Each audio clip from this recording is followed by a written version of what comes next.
Myself and Adriana Pierce set up Uniity. We set it up to bring people of different generations together for friendship.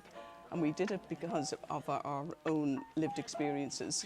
When my father passed away, my siblings and I managed to keep our mother in her own home back in Ireland.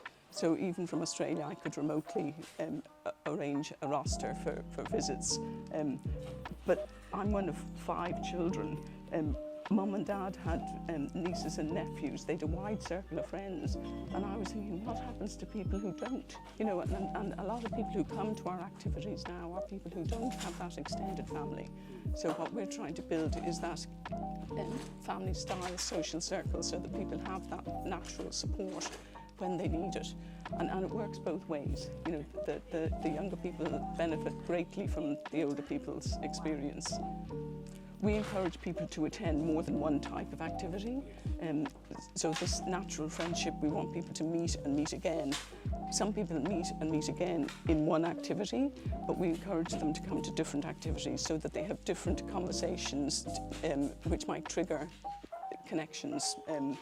So a lot of people might start to coming to one activity, but then they find out about the other ones and come to that. So we have tea and talk weekly.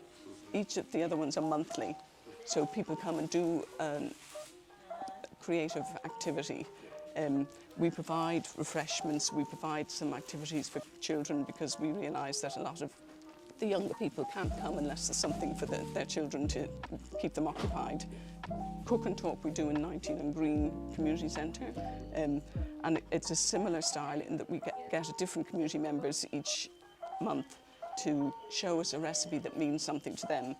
So we get to know the person doing the cooking and we all help. So they tell us whether they want us to chop or mix or fold or stir, and we all do it together in a very informal way, and then we all sit down and eat whatever's being created.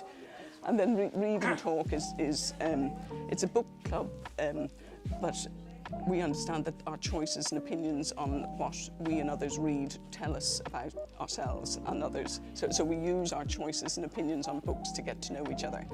So our activities are diverse in the locations, and we also want to encourage people to, you know, get to know the Parks Library and what else is going on there. Get to know 19 on Green and whatever's going on there.